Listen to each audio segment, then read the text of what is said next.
Ukraine और रूस दो देशों के बीच का घमासान युद्ध जो अभी भी लगातार जारी है।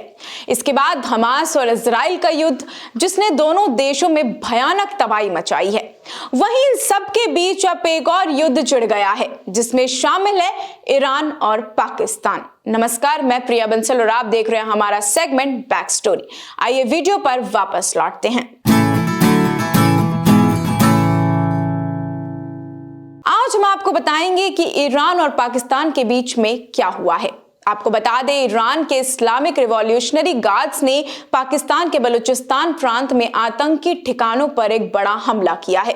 इस हमले में क्षेत्र में और भी ज्यादा तनाव अब बढ़ गया है। यह हमला अभूतपूर्व है और हमला सुन्नी आतंकी समूह जैश अल अदल को निशाने पर लेकर किया गया है। हालांकि इस हमले में 2 बच्चों की मौत हो गई है, वहीं 3 अन्य घायल भी बताए जा रहे हैं। पाकिस्तानी विदेश मंत्रालय की ओर से इसे संप्रभुता का अकारण उल्लंघन बताया गया है। आइए जानते हैं कि इस हमले से जुड़े प्रमुख सवालों के बारे में और साथ में क्यों इन 2 देशों के बीच में हमला छिड़ गया है। सबसे पहले तो यही जानते हैं कि ईरान ने क्यों किया है ऐसा, पाकिस्तान पर आतंकी हमला क्यों बोला है। सबसे पहले तो ये बता दें आपको कि ईरान का पाकिस्तान में जैश अल अदल के 2 मुख्य ठिकानों पर उन्होंने हमला किया है। ईरान के मीडिया रिपोर्ट्स के अगर अनुसार बात की जाए तो सीरिया में मिसाइल हमलों के बाद ये अटैक किया गया है। दूसरा, ईरान के अर्ध आधिकारिक न्यूज एजेंसी तस्नीम के मुताबिक अगर बात करें तो पाकिस्तान में जैश अल अदल आतंकी समूह के 2 प्रमुख गठ इस ऑपरेशन का केंद्र बिंदु थे। उन्हें विशेष रूप से टारगेट करके ध्वस्त करना इनका टारगेट था। वहीं जैश अल अदल को न्याय की सेना भी कहा जाता है। 2012 में इसकी स्थापना की गई थी, जो एक सुन्नी आतंकी गुट माना जाता है। इसकी पाकिस्तानी में महत्वपूर्ण उपस्थिति भी दर्ज है। ईरान की सीमावर्ती इलाकों में इनसे भिड़ंत होती भी रहती है। पाकिस्तान की जमीन पर हाल ही में मिसाइल और ड्रोन हमला उनके टकराव में नई आक्रामकता दिखाता है। वहीं एक कारण यह भी बहुत ज्यादा इंपॉर्टेंट है कि ईरान का यह हमला जवाबी कार्रवाई भी अब माना जा रहा है, क्योंकि पिछले महीने दक्षिण पूर्वी प्रांत सिस्तान बलूचिस्तान में एक ईरानी पुलिस स्टेशन पर हमला किया गया था। इस घटना में 11 ईरानी पुलिस अधिकारियों की मौके पर ही मौत भी हो गई थी।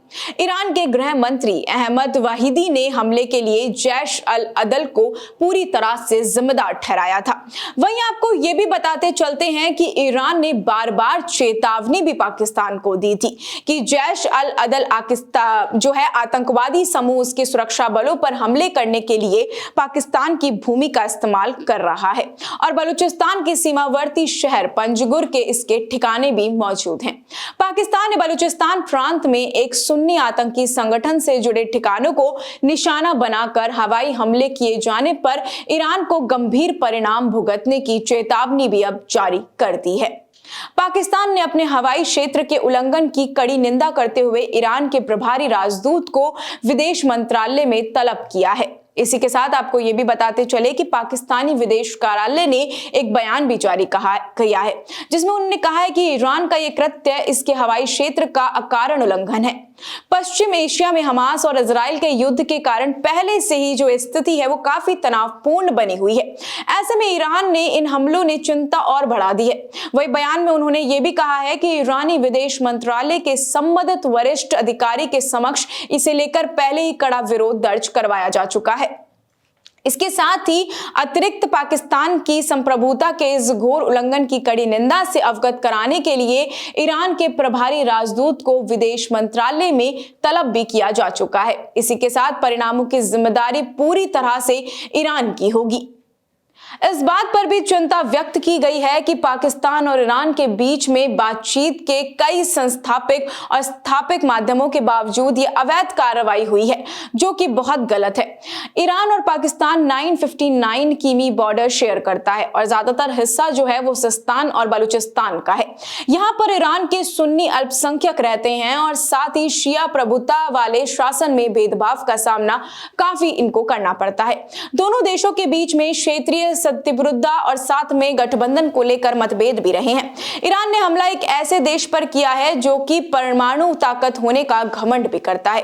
गाजा पट्टी और इजराइल के बीच में युद्ध में क्षेत्र में पहले से ऑलरेडी तनाव काफी बना हुआ है। इस हमले से जो स्थिति इस हमले से जो स्थिति है वो भी और ज्यादा खराब हो गई है और काफी तरह से खतरा भी अब बढ़ चुका है।